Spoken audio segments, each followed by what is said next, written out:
thank you, Asia Society. We're really honored to be here in this beautiful space here in New York City. And it's a cold evening, so thank you all for coming down. David, greetings. Really appreciate you joining in tonight. Yeah, so much fun to be here with you and get a chance to talk and ask you some things that I've always wanted to ask you.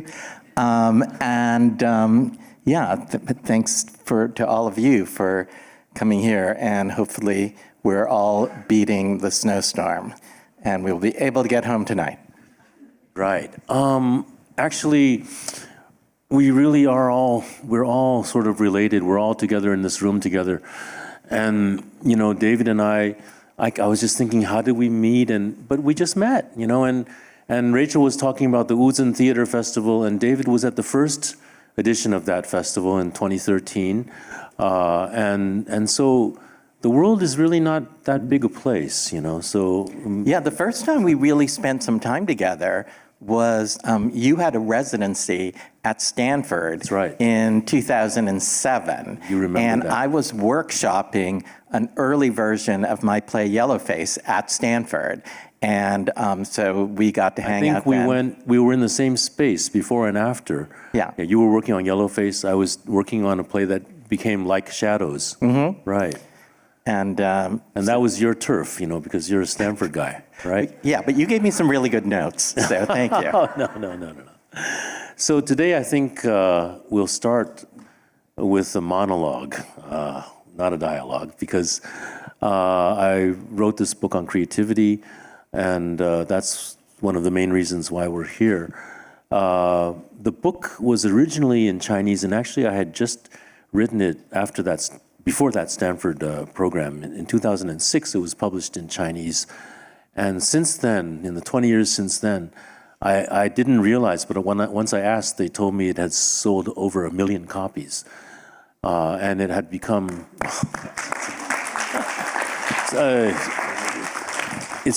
I don't think 1 million copies is much of an achievement in China because there's so many people, But I do know that people from all walks of life are reading this book, particularly in the arts, but also in business and everywhere. And the feedback I've gotten is genuinely that they are benefiting from it, that it is helping their creativity, and some people tell me that it's helping their lives also, and that is very heartwarming to know, because that's one of the reasons that I actually wrote this book and had the inspiration to write. So I'm going to talk a little bit about this book for now, David, if you allow me to. All right, so here we go. I've been doing theater for over 40 years, and I taught theater for 25 years at the National Taipei University of the Arts. I was one of the founding faculty there, starting from 1983. And my real predicament was I really felt that if you were creative, I could make you more creative. But if you weren't creative, I couldn't make you creative. So it's like on the street, the pedestrian, anyone will say, well, creativity is just for the few, the geniuses, and they get inspired by the muses. And that's common, it seems to be the common wisdom. But to me, it didn't make sense. If I'm trying to teach these students, why can't I give them this thing that I think I have, and I think that I learned it? I don't think I was born with it, or I think I was born with it and then I found a way to channel it. Now, why can't I give that to you? So for many years, I thought, hey, it's not in my job description, so forget it. I don't need to teach my students this because my teachers didn't teach me this. So can actually creativity be taught? After about teaching 20 years, I thought, well, what is creativity? And if you think about it, what is it? In doing a lot of research, I'm seeing creativity is the most important skill for the 21st century. All these big global organizations are saying these things. And I'm going, wait a minute, is creativity a skill? If creativity is a skill, then we can just write a manual and everyone can learn, like training your muscles or doing yoga. We can just put something online and people can train from it. But obviously, it's not that simple. So what actually is creativity? So the Chinese book is called 创意学, And that's a word I coined because there is no such thing as 创意学, which is like the study of creativity, creativology, if you will. And so when I made it into English, I was trying to think of a word, also a made-up word, and so I came up with the word Creativitry, which Rachel just said rhymes with chemistry, also rhymes with artistry, and I might add rhymes with sorcery, because that's what we're talking about. If you're creative, if you're a playwright like David, myself, we're sorcerers because we're making tricks, and some of those tricks are very real, and we're creating illusions, and maybe they're not illusions, so we're creating new realities, that's what sorcerers do. So at any rate, creativity or 创意学, none of these words existed before they existed, and so you have to create them. So anything is possible if you understand what creativity is. So to figure out how to be creative, we have to ask ourselves, why are we not creative? And this is how I started thinking about this book. We're either in a creative mode or a non-creative mode. The non-creative mode is the norm. It's how we grow up. And in my book, I have a very important concept, which is that we are all born creative, and we have enormous creative energy, each one of us. The problem is it has been sealed off from us by basically ourselves. So how do we block off this creative energy? It happens throughout your childhood, throughout your education. One example in the book will probably do it is one day I was walking on the street in Shanghai, a beautiful morning, and a lady came by me with her son, about 5 years old. And the son suddenly stopped and looked at the sky and pointed at the sky and said, "Mama, look, there's a dog." And what happened later was rather cruel. The mother slapped him and said, "That is a cloud." Oh. To this day, I mean, it really works me up. It's like I was thinking, wow, there goes another.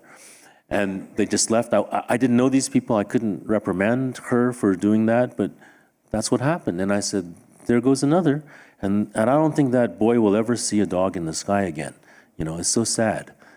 But these are the little examples that we see in life, and actually we do that to our own kids too. I have 2 daughters, and we're very careful, but there are things you have to do to sort of suppress the creative energy that's coming out. And schools do that to you. Everyone's trying to do that to you. Why? It seems like if we talk about things like, think about outside the box, I actually think that this was done by someone who doesn't understand creativity, because this is insulting to creativity and actually to the box, because if you think that you have to think outside the box to be creative, that means you think that inside the box is somewhere that is safe. And you go outside, you wander outside, there's maybe some plague or some, or you're on the moon or something like that. You don't have any air outside. And there's safety inside, there's non-safety outside. It's insulting. This is not what creativity should be. There should be no box. We don't live in a place where there's a box and there's an box outside. No. So to understand creativity, we need to focus on what really happens in the moment of creativity. And this leads to the essential question, which is, what is inspiration? So, David, I'm sure you've been inspired. All your works are inspired by something. All my works are inspired by something. And that moment of inspiration, sometimes the pure and the great, the level A, grade A inspiration comes and the piece is complete. Okay, that's very rare. For me, it's happened a few times where boom, and I go, I got it. I just have to write it out. Sometimes it's just a sort of a fragment, and then you start building on the fragment, and then the fragment becomes something whole, and you find the structure, and you find the emotions, and you write the play. And it takes a couple of years. So the thing, though, is, what is inspiration and where does it come from? My question narrows down to, does creativity come from without or from within? And I did some research when I was thinking about this book.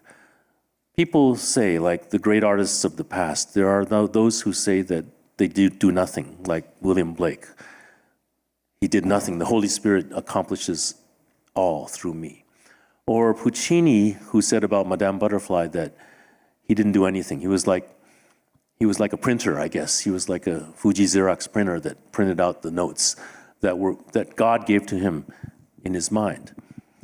And I thought this is interesting because I also read up some academic work about creativity who deal with people who think that they have gotten divine inspiration and are trying to figure out where that inspiration really is coming from. So to be objective about it, I have something from myself, okay? Because I can vouch for this is what happened to me, because for a play of mine called A Dream Like a Dream, which is an 8-hour play where the audience is in the middle and the play revolves around it, I wrote 1 year in a program. What gushed onto the paper were characters and events that had accumulated in my mind over a long period of time.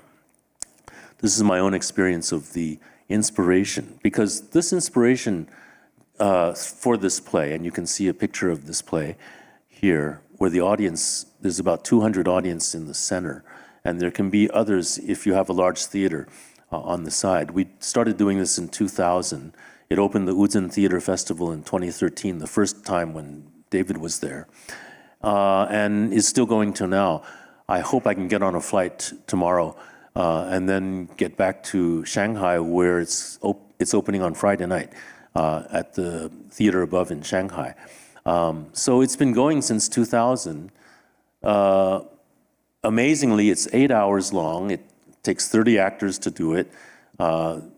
Actors plus crew are probably adding up to as much as the audience, but we still are able to do it. The tickets sell out in minutes. Of course, we've been blessed with lots of stars that perform in this play. The first line of the play is, in a story, someone had a dream. In that dream, someone told a story. And I'll tell you about this line in a few minutes. But just a few pictures from the play where you can see how it goes around. It's either square or it's round. This is at Theater Above, our theater in Shanghai, which is a round, they call it the lotus pond in the middle. So it's a complicated work that goes through the lives of quite a few different protagonists. And it's the conceit is, if you want to really know about a person's life, you will have to go through the life of another person to figure this out. So you go through this person's life and another, and of course we could go on forever, but we start with a patient and a doctor and we end there. And I've been blessed with some mega stars in the Chinese universe. This is Li Yuchun, who performed in the first version at Wuzhen in 2013, and Hu Ge and Xu Yanling. Hu Ge did this play for 9 years. Xu Yanling, one of the finest actresses from Taiwan, she did it for over 20 years.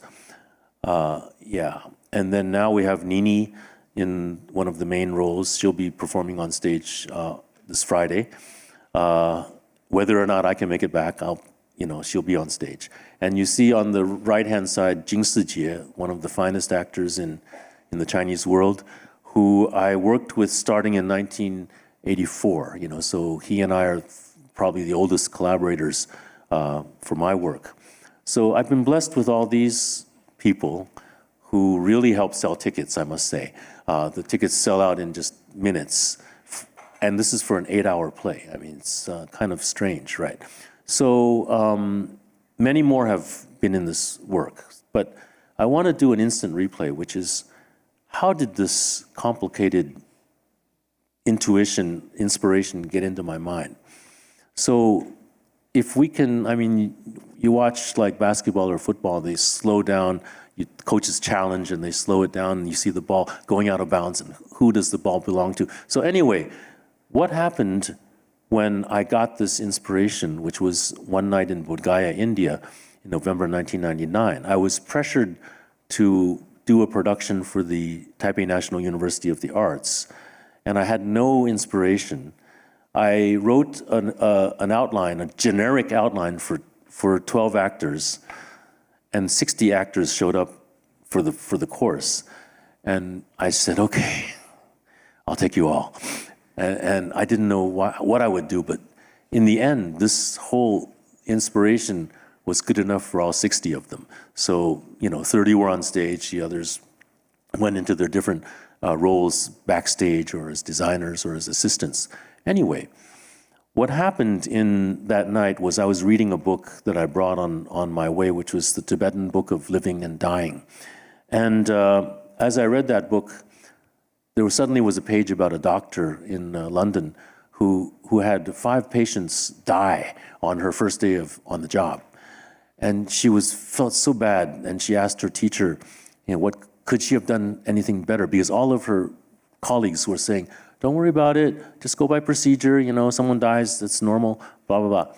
And so that's how the whole thing starts. And in the moment that I have this inspiration, and I wrote it by the stupa the next day, where pilgrims circle around the stupa, and I had the idea, wow, they're circling around a sacred spot. So what is the sacred spot? What is the sacred object in the theater? And that's the audience. So I put the audience in the middle there and put the action around. So things that came into my mind were like a painting like this, a painting about paintings, which inspired me to think about a story about stories, or a story about dreams and dreams about stories. And then other things, bits and pieces that came into my mind, people I met, things I'd seen, read, or seen over 10 years.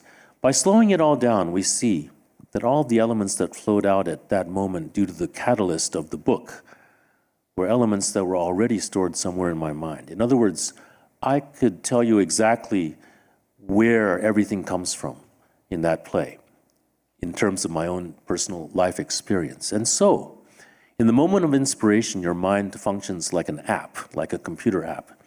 It pulls different files together and puts them together. So what I'm trying to say is, Steve Jobs said, creativity is simply just connecting things, so we can just connect like this carpet and this table and make a table carpet, okay? Something like that. That's all. But when you're pulling like 20 things and 20 different people and putting them together, like placing, like all of you were suddenly put into the room and you didn't know each other. But my app knew that you can make a story together. And what kind of a story, I can tell you. This is the app. So you need an app and you need files. Basically, this is what creativity, to me, is all about. So this leads us to question, what kind of an app do we run, and what kind of files can we pull from? So, very simply saying, you can't pull files that weren't there in the first place. In other words, my experience is that creativity comes from within. Your app cannot pull from thin air. My app cannot, I would love to, but I can't pull from David's mind, That's not how it works. So you have to cultivate your app, and you have to be mindful of how you tend to your files. So, another year in Bodh Gaya, it's an amazing place full of creativity. I thought about the Buddhist wisdom of saying that if you want to succeed in the training, you have to have wisdom and you have to have method.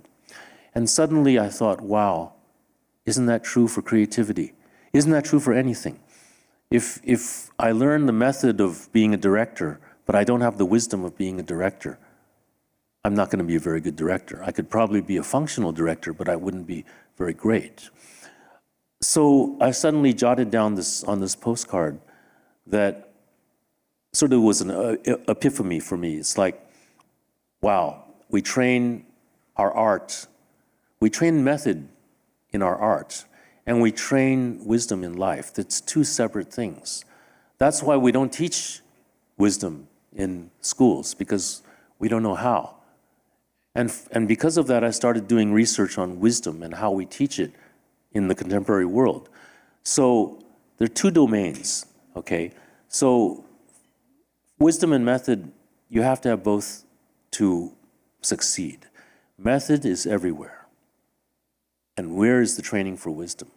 So I went and I looked up the word wisdom Webster's dictionary says wisdom is the quality of being wise, which is a real bummer, right? Because you're really not saying anything. So I gave wise a chance. And wise is characterized by wisdom. I'm taking this from the dictionary. I didn't make this up, okay? And I thought, this is so strange, isn't it? What happened? What happened to wisdom? Either Webster's is cheating, or Webster's is conceding that they don't know, or what? And so I asked around. I got to my dear friend, the head of the Department of Philosophy at National Taiwan University, Professor Hwang. I said, what happened? He said, oh, well, today it's true. You can't define wisdom. You're not supposed to define it. It's an individual thing that you have to work out yourself. The problem is, he says, particularly in democratic societies, people have forgotten their obligation, that this is their obligation to define what is wisdom, which also refers to what is happiness for each person, individual. So where do you learn it? So anyway, my postcard morphed into this map, which is in the book, and it explains over the years how I worked out how wisdom and method should work together, how you train in method, how you train in wisdom. Particularly the book is dealing with that, because that is something that no one really talks about. How can you develop your own wisdom? I remember a conversation I had with the great concert pianist Fu Cong, a dear friend of mine. He passed away a few years ago. He was in Taipei, and he was getting acupuncture for arthritis in his fingers, which is particularly painful if you're a concert pianist and you can't play. And I was saying, how are you? What are you doing? He said, I've been juror for a lot of international piano competitions. We were speaking in Chinese, and I said, so how was it? He said, oh my gosh. He said, the fingers of these young pianists are totally incredible, amazing. I said, that's good. And he suddenly turned to me. We were in a car. He suddenly turned to me and spoke in English. He said, but where is the music? And to me, that is the perfect explanation of wisdom and method. So the fingers are the method, and you can train the method to perfection. But if you don't have the wisdom of Chopin that Fu Cong had, you're not going to play like him. He may not have the fingers of some of the younger pianists coming up, but he told me, he says, we feel like we're gatekeepers. We are the gatekeepers of the wisdom of the music of these classical, composers. So that's it. You need both. And that's what my book basically deals with, training in both. And I also say that training in creativity can be understood not so much as training to accumulate creativity, but training to clear the obstacles that are in the way of what has always been there. Because your creativity has always been there. And you can find a way to release it. And there's a simple and there's a complicated map. And of course, if you're really into it, then you'll get into the complicated map. But a few pictures from recent work I've done. I've been blessed. I've been working 40 years in the theater. My theater group Performance Workshop celebrated its 40th anniversary last year. My Theater Above celebrated its 10th anniversary last year. So last year was a busy year for me. I had 14 productions going on in different cities. Crazy. And I've been blessed with a lot of new plays in the last few years. Show you a few. This is called The Concealed Treasure. It's a comedy about a wall in a theater that you break it open and there's I think there's $100 million in the wall. Yeah. Anyway, near David's home in San Marino, California, I did this night walk in the Chinese garden in the Huntington Library Gardens. And 01108, that's Nini in this performance. A 5.5-hour play called A Go. I developed it at Berkeley, and now it's being performed in Chinese. We just did it last December, a month ago, at Theater Above. River Cloud is the sort of sequel to Secret Love in Peach Blossom Land. It's what happened to the two people during the 40 years that they weren't together. So it's my homage to Taipei of the 60s and 70s, which I really think is probably the most interesting city in the world in those days because of the people. And so it's a very poetic work that's we're also reviving this year. I did this performance in this alleyway at the Wuzhen Theater Festival. One of our co-founders, Hwang Lai, said, "Stan, you should do something and do it, in some sort of environment here." And I said, "Okay." And one year I was thinking maybe some year we'll get some young director to do a play in this 80-meter long, very thin, very narrow passageway, and that guy in the end turned out to be me. So very interesting work. And then I did a concert.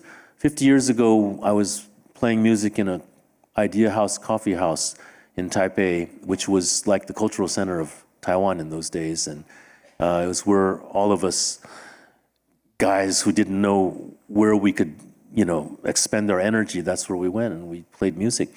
And we got the guys together for 50th anniversary.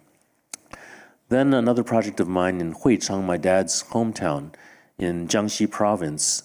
We call it the Huichang Theater Village. So we're making a theater ecology. We've built a theater out of a printing press. We have some other theaters there. It's a small town in China, and it's sort of my social experiment in seeing what happens when you create a ecology where the kids don't have to go to the coastal factories and sew Levi's for the rest of their lives. Can there be other options for their lives? So recent works there that I brought also to Shanghai. This is in my father's home, my ancestral home, 5 plays of Samuel Beckett that I did 30 people at a time seeing them. And I did this did the same 5 at Theater Above in a proscenium stage setting. And then my most recent work called Descent in Taipei, we just opened it a month ago. And then this is the Huichang Theater Village, Huichang being a town that was under the poverty line just a few years ago. And so, like I said, we're going to see what we can do with it. Last year we brought in Bob Wilson. His last production was there. He did Hamlet Machine with the all-Chinese cast. We had a great time. And 2 months later he passed. It was so sudden. And then the National Theater of Greece came and did the Oresteia, and that's my house there. It's not a grand house, it's a normal Chinese house. And to do the Oresteia in front of that house to me was just so amazing. 60 of them came from Greece and they said, "We're seeing the real China here in this little town in Jiangxi province." And we did, just like in Wuzhen, we did forums. I have Bob Wilson and Robert Lepage together on stage with me, and Bob is saying, "Look at this. This is a small town in China, and the 3 of us are on stage. I mean, we're talking about like the apex of culture and stuff." And Bob was so kind. He said that, really moving. He said that in this day and age, what can politics do? It's art. Art is the thing that's going to bring people together and unite people, and I really felt that, and of course, this is what we believe in, or else we're not doing what we're doing, So finally, an excerpt from my book. At the end of the book, I said, one day I'm going to turn this way and read it because it's too small over there. One day in my Theater Above studio in Shanghai, while I was rehearsing Flower and Moon with my ensemble, a graduate student writing about me attended the rehearsal and later interviewed me, and she spoke, had a slip of the tongue and said, "I don't know if this sounds as impolite, but can I say that in these, your late works, your style has changed in a certain way?" And we had a great laugh. And she suddenly said, "Oh my God, I said the wrong thing." And I said, No, come on, I'm 70. I'm more than 70 now, but at the time, and I've been blessed with over 40 years of creativity, and I'm still doing it. And in the end, I said, I cherish every new opportunity to do my new work, assuming the responsibility that comes with it, and always checking my motivation, my initial passion to do the work. If that isn't there, or it isn't right, why do anything? Why do it? Why do anything? These are sort of my final thoughts in my book. And finally, in this little presentation, David, I found a photo that you might like. Oh, wow. Yeah. And with that, I conclude. Sorry, I'm a little over. Yeah. Thank you so much.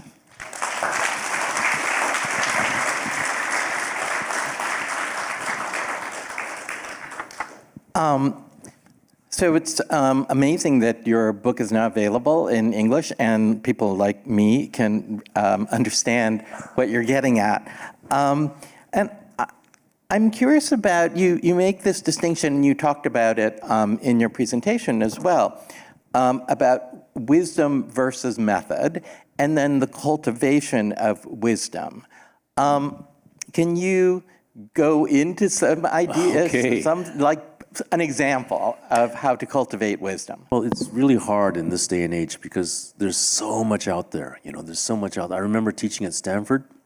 It was like the students were so busy, you could hardly grab them to tell them anything, No, it's true. And in this day, and now that was almost 20 years ago. Like today, in this day and age, there's so much out there.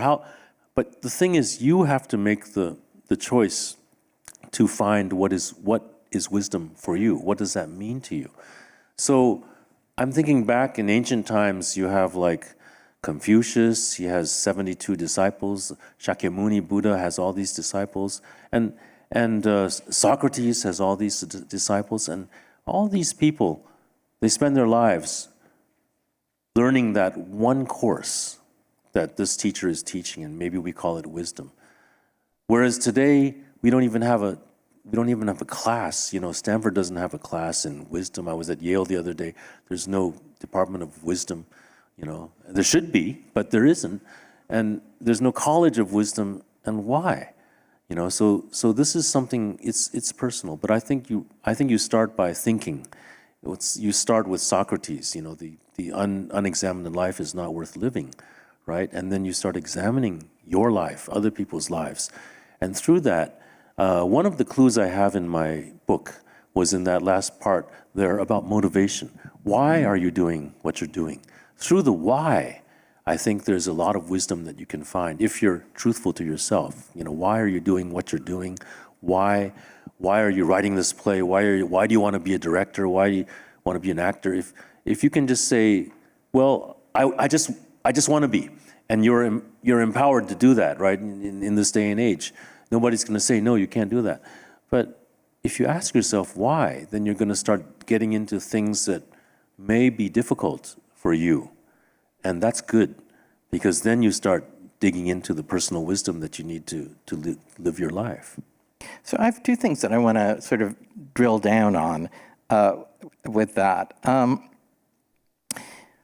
Because you have a statement in your book, I don't know if this is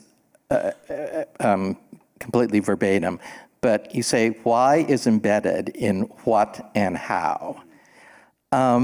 And so let's just take the example of dream within a dream. Right.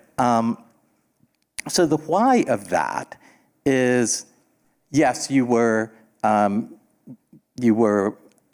watching sort of pilgrims, and they were traveling around a sacred space. But the why was also that you kind of had an assignment, That's right? it, So what is the course. relationship between those things? Okay. So the why of A Dream Like a Dream was I had an assignment. I had to write a new play and direct it for my school, and 60 people showed up to do it, and I had no inspiration. So that was part of the why. But when all these things came out, I realized maybe one part of it is working to do the play in a university setting, like at Berkeley, where we started developing this play. In my mind, I'm sort of freed. I'm liberated from thoughts of budget and box office and stuff like that. And so it doesn't. I don't think I could think of an 8-hour play if I were working for my own theater group performance workshop. But under the school, this was something that made me able to do that. And therefore, there's another layer to the why, which concerns deeper down inside me, that made me go to these themes and these people and these subjects. So I think you could say that the shallower why was the assignment. The deeper why was all these questions I have about, basically about life, about karma. Because, yeah, I mean, if you allow me for a minute, I'll tell you, one of the major things that in the play and that inspired me was reading about this train wreck in London that year. And my daughter was going to school there, so I paid special attention to it. 2 trains had smashed into each other and 80 people died. So what about that? 10 days later, I'm reading in the International Herald Tribune that the casualty numbers have to be changed. And normally when you see a title like that, the numbers go up. But I suddenly said, well, the numbers went down. So 60-some people died, not 80. Why? Because number one, it was too chaotic the day of the crash. Number two, many people left the scene uninjured and did not go home. And they did not call home. And I'm just standing there in my kitchen in Taipei going, what? You know, and it made a deep impression on me. And that itself was not enough inspiration to write a play. But in the moment of inspiration, when all those things came out to me, this sort of served as a frame. And it became a very important part of the whole scenario, the whole narrative. I'm also, so it's interesting that you mentioned karma, because you've of course been a very productive and successful artist for decades. And you've also been very serious practitioner of Buddhism. That's humbling, you know. No, I think I'm a follower of Buddhism.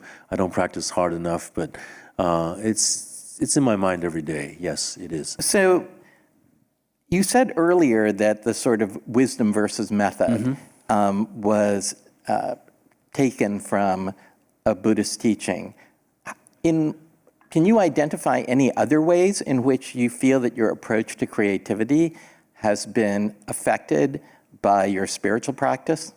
Oh, yes, many ways. First, just to get back to that train wreck, because if you leave the scene and then you think that everything you did, you don't have to worry about it anymore. This is the connection with the karma, with cause and effect. So can you just get out and go and lead a new life? That's the question. Yeah. So I think an important thing in my Buddhist studies has been the emphasis that all phenomena are equal.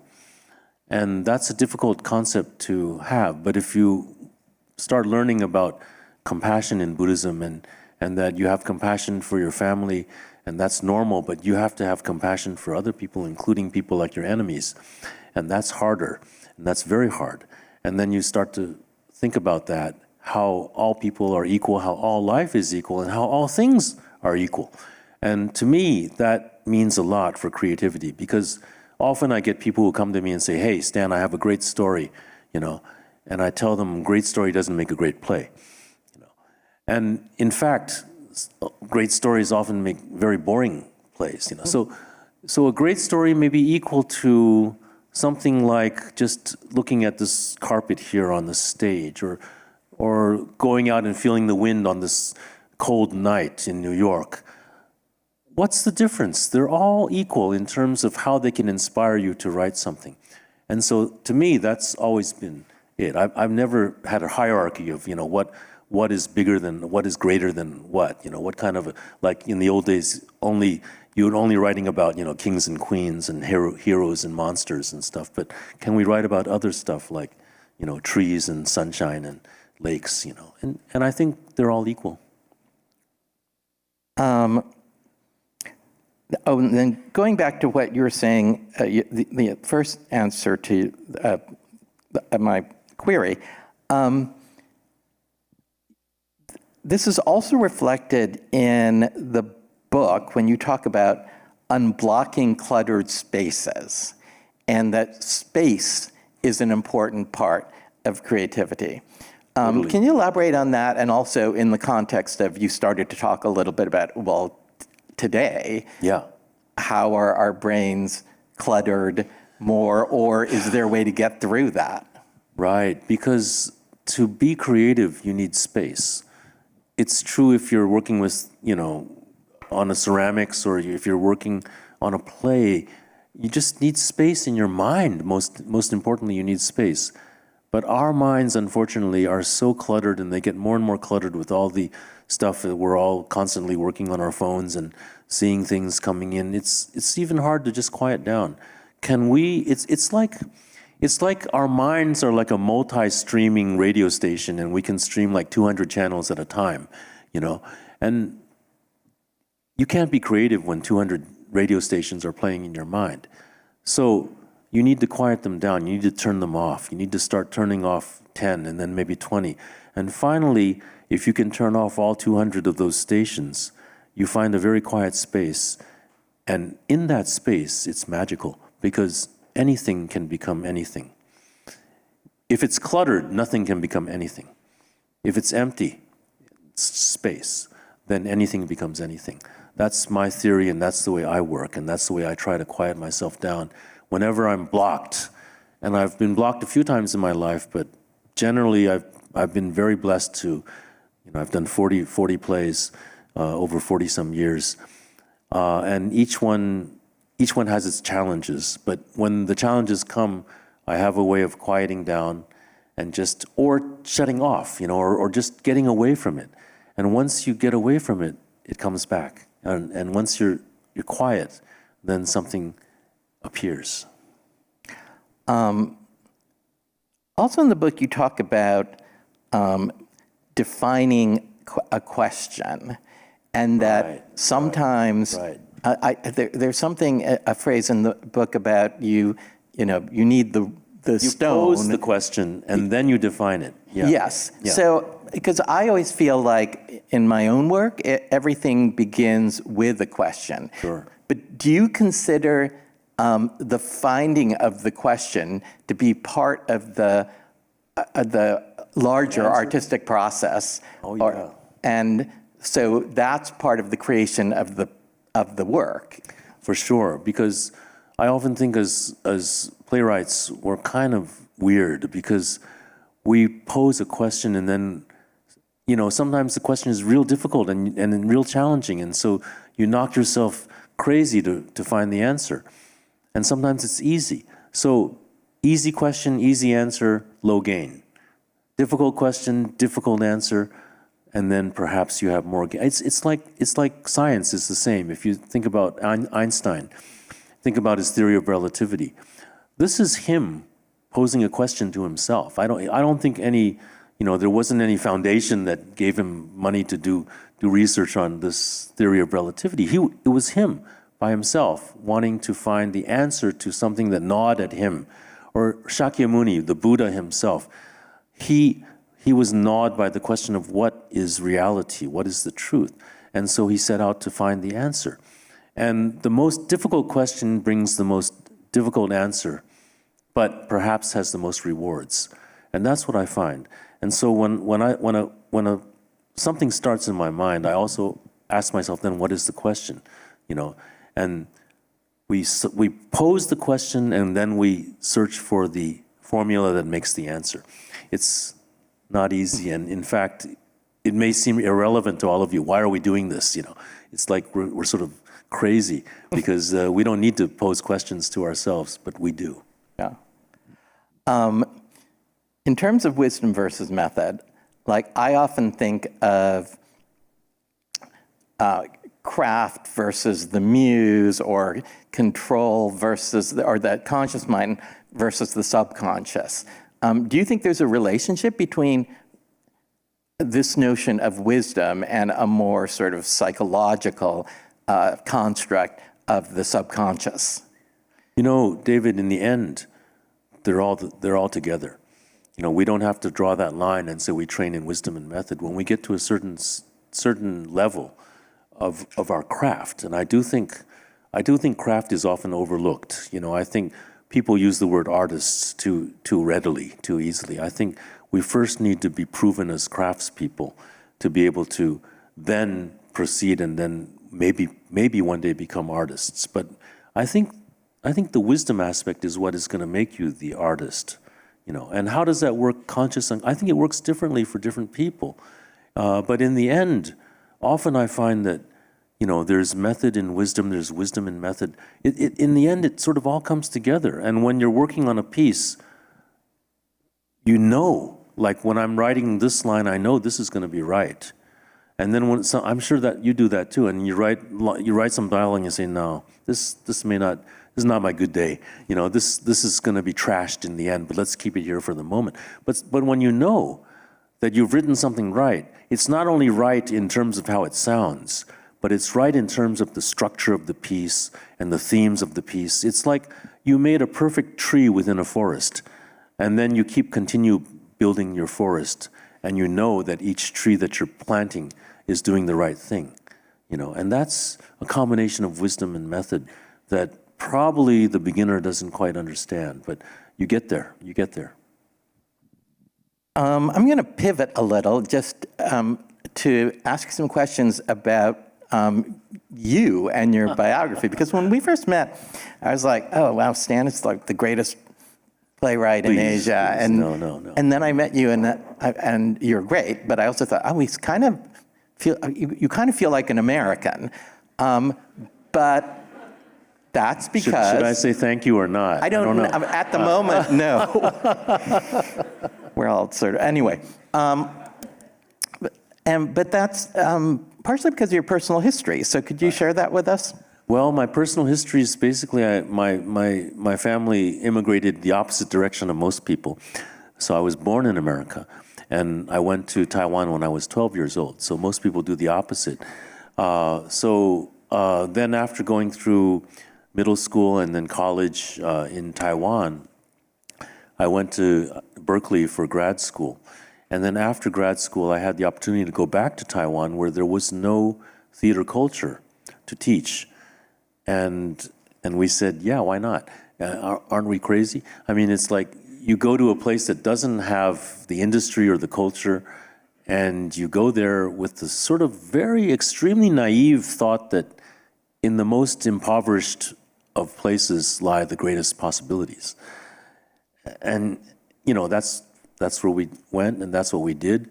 And in a way, it was liberating because we started doing theater without thought of how it's done on Broadway or in London or wherever. We just started working with our own personal experiences, the lives of the people we were working with, and building stories through these lives. And that's what I've been doing to this day. So it's like truly when you go to the place that has nothing, then you start with nothing, and nothing gives you the most possibilities, even though there's nothing there. And so when I first started, my aesthetic was, I guess it was good that I learned at Berkeley, because at Berkeley we were trained to be directors, but we were trained to do productions on zero budget. So you have a stage, you have actors, and that's it. And to me, that's the greatest training, because to this day, I know, sure, a great budget always helps, but the great budget does not guarantee the great play, and the greatness of theater and the greatness of art is always in the human soul. And that is where the richness is, and it's not dollars and cents at all.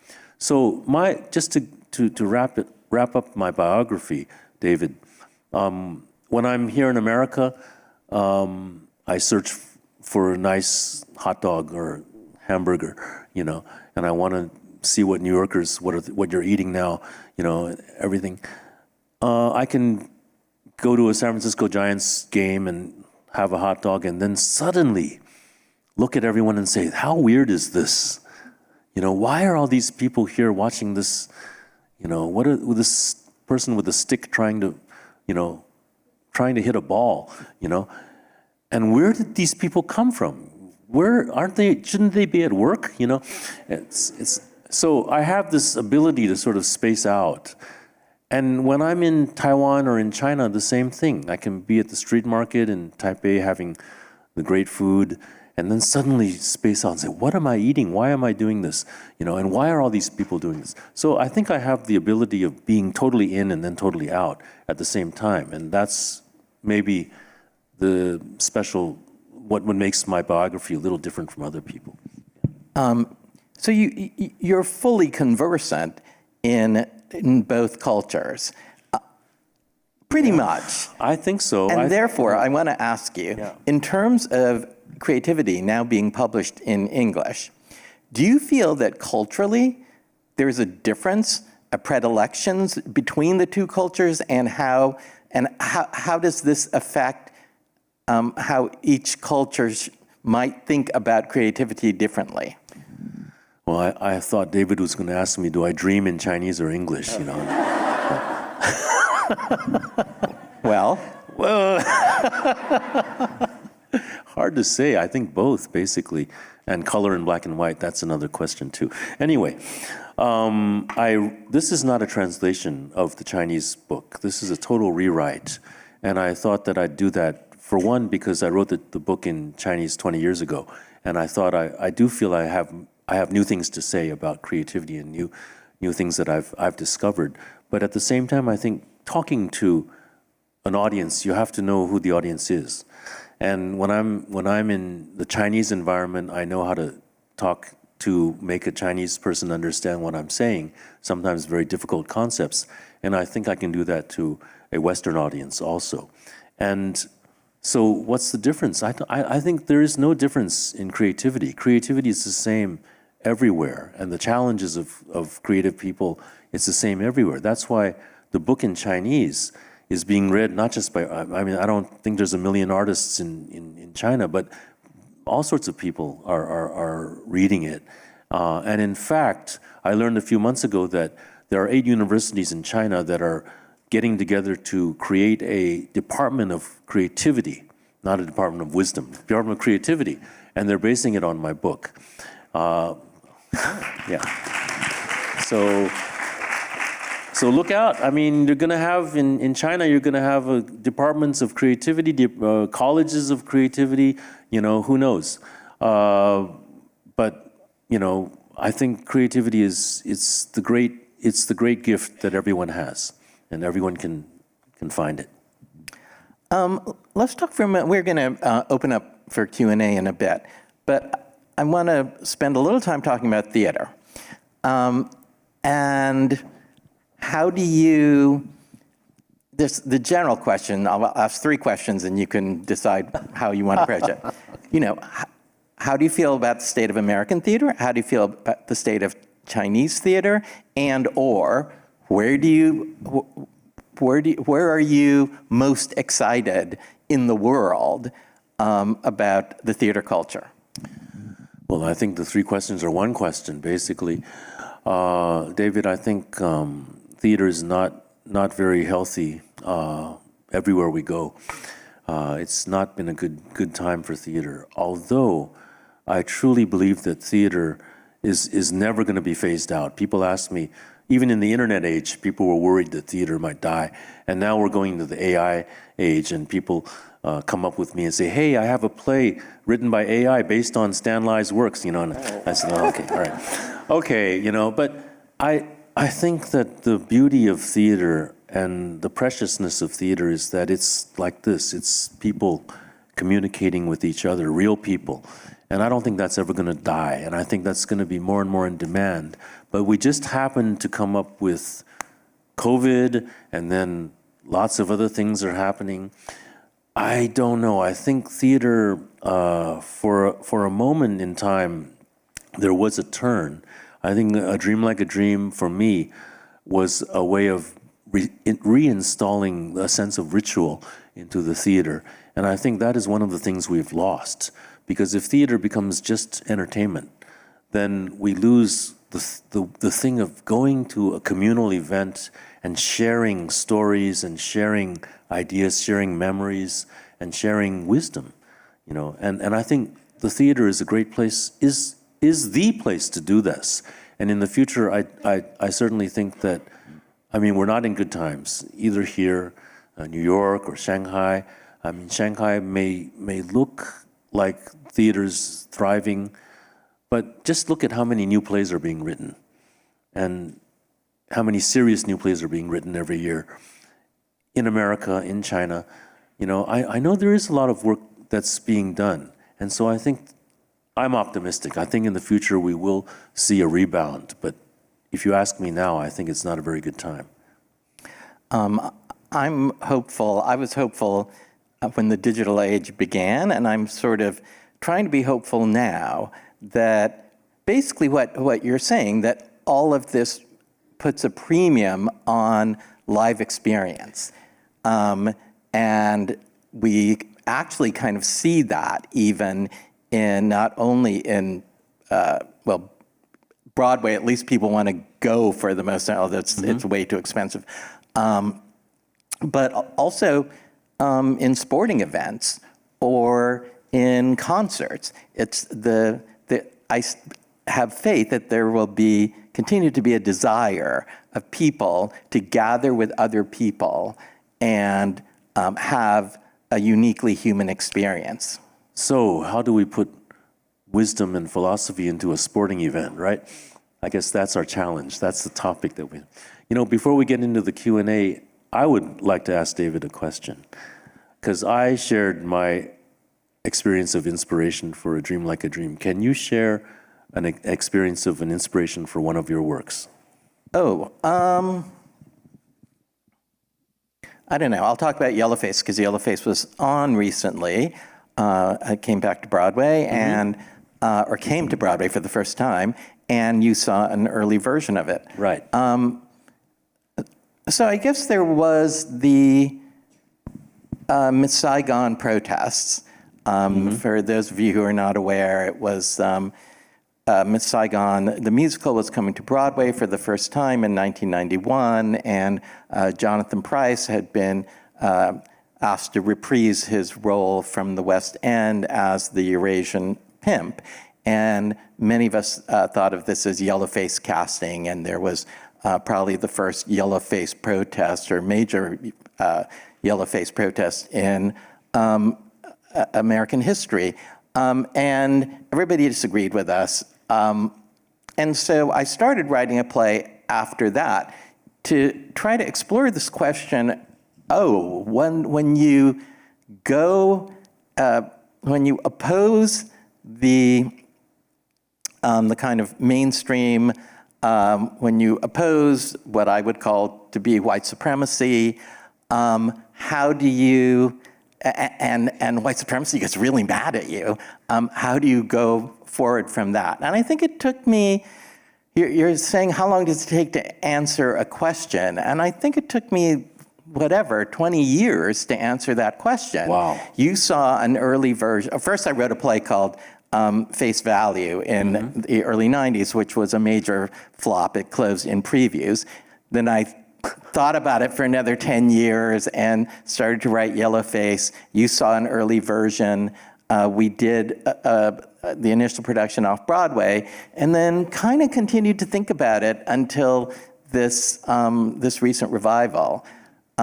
So what was my inspiration? My inspiration was a real life incident, and then my question was, how do we move forward? How does that relate to the Yellowface casting? How does that relate to some of the things that happened to my father in the early aughts when he was accused by the New York Times of essentially laundering money for China? How are these two things related? And it took me a long time to figure that out. Then how did that morph into a structure?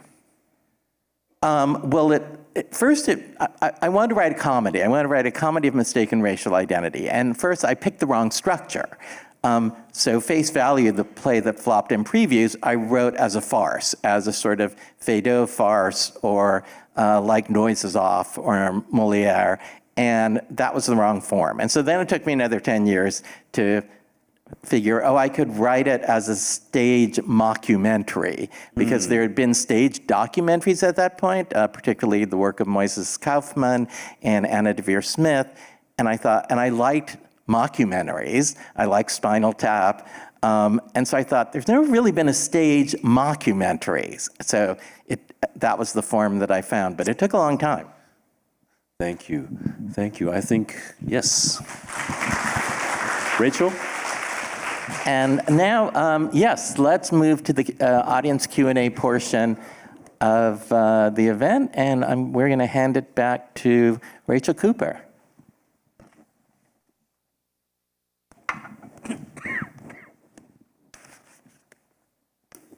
Well, we have microphones on either side. Raise your hands. I see a lot of hands. Let's start there because the microphone's right there, and I'll come over to the other side in just a minute.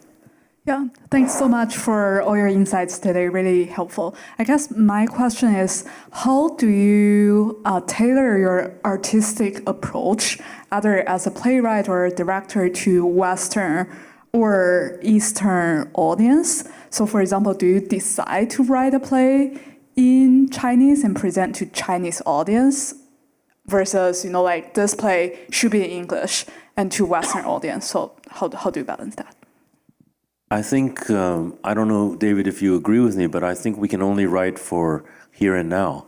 And wherever you are is here and now, So we can maybe have aspirations that the work will resonate in other cultures, but you can only write about what you see and what you know. And you can't expect that to, go into other, to be able to be received by other cultures. So it's hard. I think the short answer is, when I'm in the Chinese environment, I write for the Chinese society. And when I'm here, which is not very often, then I will write for this culture. Yeah, basically. So let me get the person right in the back. There. Yes.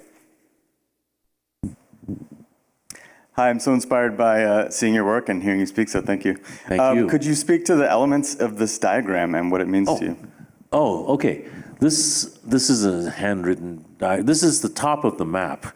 And inside this diagram, basically, this is the app. This is the creative app itself. And this is where the real work of, you see, the whole diagram, maybe I should go back. Anyway, no, I won't. You saw a bigger triangle. This is a small triangle at the top of the bigger triangle. Everything in the bigger triangle is the work that you do in your own life. But when you're actually working on a production, this is the little triangle. That's what's happening. Basically, form and content are coming together within this little triangle. And that arrow means coming out and making the final piece, the final production. Yeah. It's explained in a nutshell. Yes. Yeah. I have a question. Is AI, this is for both of you, would you guys, every day all I hear about is AI every day. Yeah. Is that a positive or a negative for creativity or wisdom? David.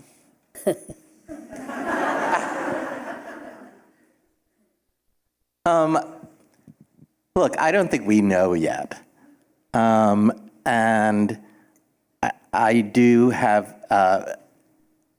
feelings that about how the programs were created, but as it relates to our work, I think we will figure out if there is a use for AI in our own artistic practices. There was a play on Broadway last season called McNeil by Ayad Akhtar, and Ayad, I believe, just from reading press accounts, decided that, parts of that play were written by AI, I think. Yeah. And it was a play about AI. So in that respect, it was appropriate, and I think we're all figuring out if AI will play a part in our respective artistic practices, and I continue to believe that in an AI world, human beings are still going to want to gather with other human beings, and it may place a premium on works that are human-made, the same way that we currently have a certain premium on handcrafted works, objects that are not created by machines. Yeah, I agree with David that we don't know yet, but I don't use AI. I don't think I will. I think that AI can certainly write a play. Can it write a great play? I don't know. I kind of doubt it. I used a character in my most recent play called Descent was AI, and this company was trying to create an AI that was like a companion for people, and so the main character is talking to the AI. She's the head of the corporation and saying, and the AI is telling her, "Oh, you're not feeling well today. May I order you a chai latte?" And the main character says, "You can, but you can't pay for it because you don't have an account." And in the end, the AI is really disappointed, and he said, "Well, I'm starting to get angry. I'm starting to understand what anger is. Oh, I hate you. I want to kill you. I want to kill everybody and then kill myself." Yeah, I think I'm learning. This is my little conversation in my recent play. And then the main character just is fed up and says, "Go to hell," and she leaves. And then he says, "Oh, I feel so lonely. I want to get a chai latte, but I can't pay for it. And I can't drink it either." So this is my little thoughts on AI. Okay. How about down here?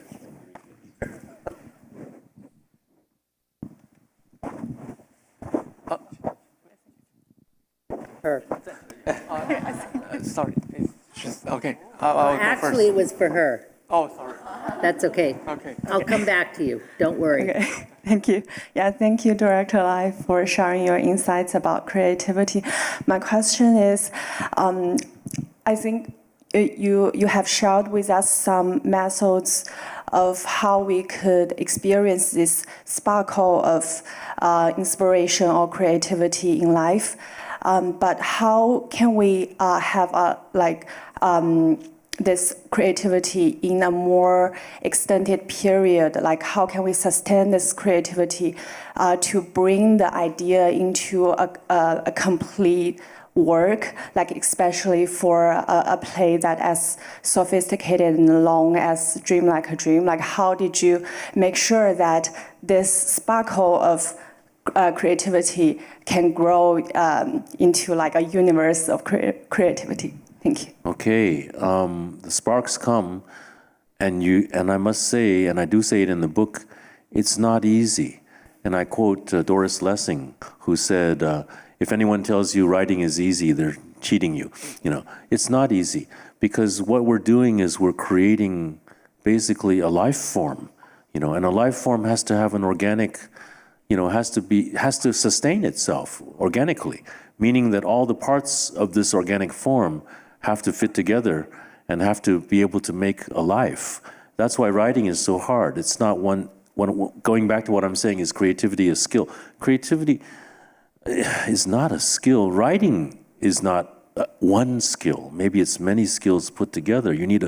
For David to write Yellowface, you need a whole tool set you have to know psychology, you have to know structure, you have to be like an architect, you have to be like a composer, you have to know all these things to make it work. And so hard work is very important, and then always being able to see yourself. Can you see what you're doing? Because to evaluate your own work in the end becomes the most important thing, because in the end, you're handing something to the public.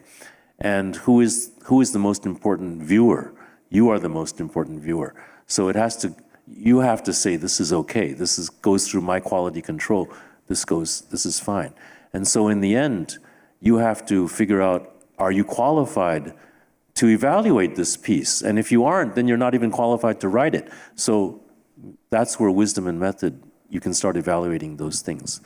If you burn out, and artists often burn out, I think you need to start by asking yourself the why. Why are you doing this? and slowly you will mend, and slowly you can come back. Go ahead. Thank you. Two executives. Thank you for the opportunity. So I'm a student currently learning in Johns Hopkins University, and I came from Washington, D.C. to New York City just for you. Yeah, I love all the productions, and Thank you. You shape my idea about the theater, and I'm currently doing my own theater productions in my college. So my question is that how can I work for you? What's the standard? And I can work for Creativity for free. Thank you. Okay. Wow. My dear friend Ken Smith was just handing out farmers' almanacs, so you should get a Chinese farmer's almanac and figure out what is the best day to approach me to get a job, just kidding. Everything, people ask me very funny, strange questions like, how do I cast a play and whatever? What are my methods of casting? And I say my methods of casting are, in Chinese we just say 缘分, there's no English for it. It's sort of like serendipity, it's like chance, what? So, whether we can become colleagues in the future, let's just call it 缘分. Let's call it a chance. That's the best way to look at it, yeah. But, work hard and do what you love, and sooner or later, who knows whose path you will cross, yeah. So, right there. Thank you so much for your wonderful introduction.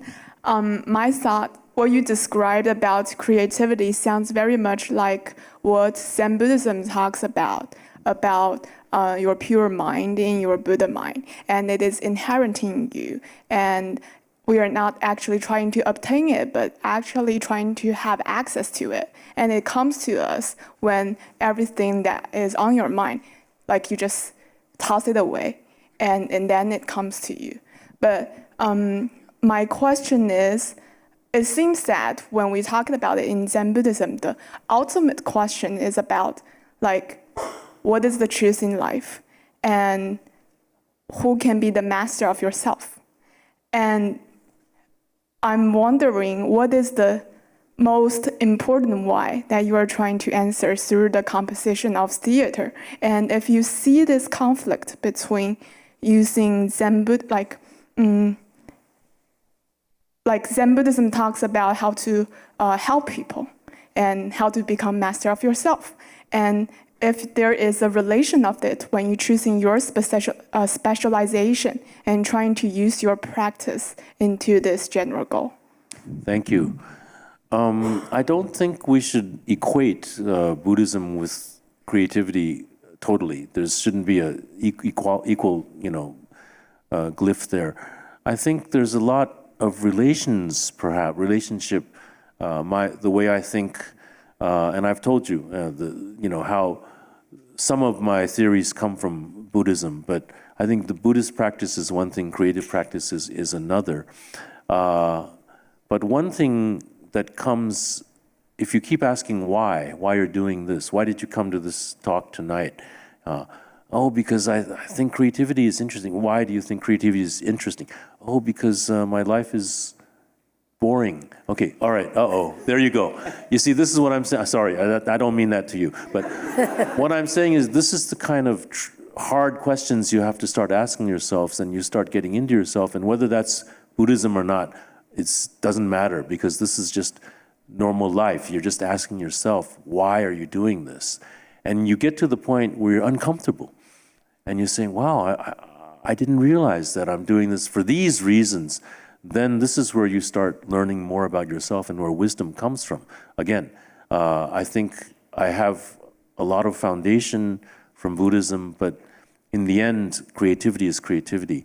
And it cannot be equated with the Buddhist practice. So the Buddhist practice, I think, is very conducive to Buddhism, because if you can free your cluttered mind and you can create space in your mind through meditation, then your mind is set up to be creative. Right here in the front.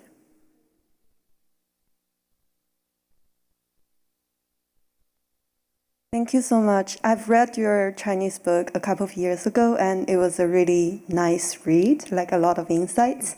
And now I'm looking forward to read the English version to see what new ideas you have brought into it. So first of all, thank you for sharing your wisdom. Thank you.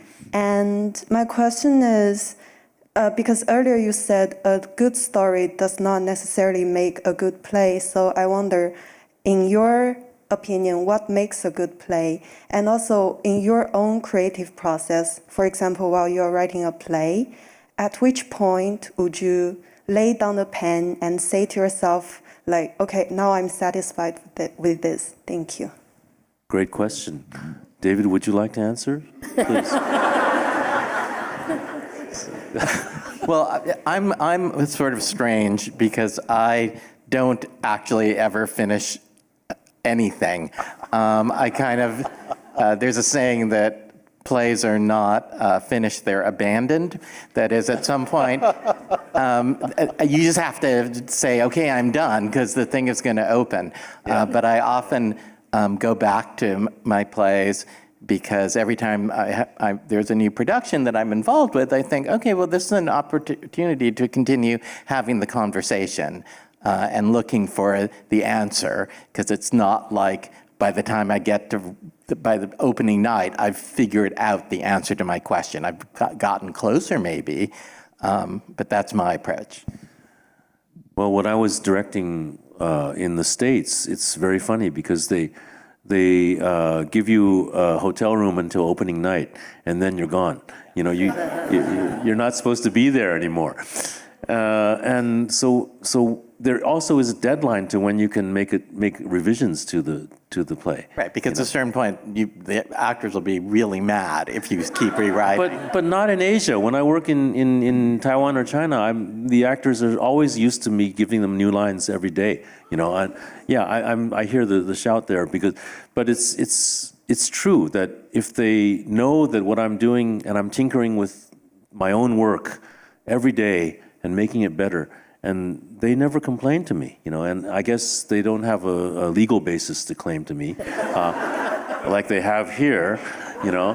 But in a way, I think that this is much more free. You know, we have so much more freedom here. I remember when I was working, doing Secret Love in Peach Blossom Land at the Oregon Shakespeare Festival, I wasn't even allowed in the dressing room area, you know, and wait a minute, I have important things to say to the actors before they go on stage. No, you can't. Well, okay.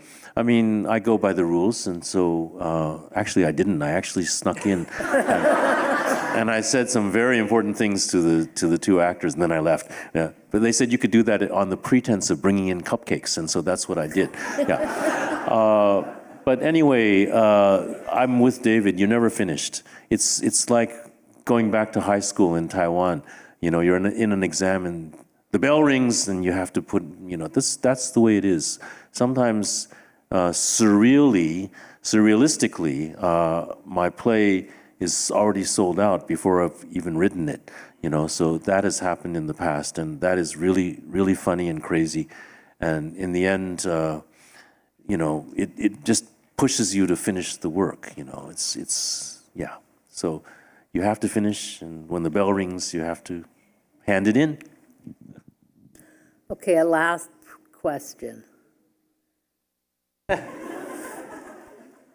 Okay, you've got it. Thank you so much. I grew up watching your show on television. 我们一家都是人. Oh, wow. And I think you made the wisest choice by forming performance workshop with you. I saw how you breathe together. You create room for the actors to grow together with you and also showcase their individuality while sustain your artistic integrity. I think that's the most beautiful thing you ever have done. Thank you so much. Yeah. And my question is actually, you know, you show a lot of photos of, you know, your inspiration and how that got to be translated on stage. There are not a lot of chances for us to hear your wisdom on working with your designers backstage. So I wonder if you can share some. Sure. Thank you. Thank you.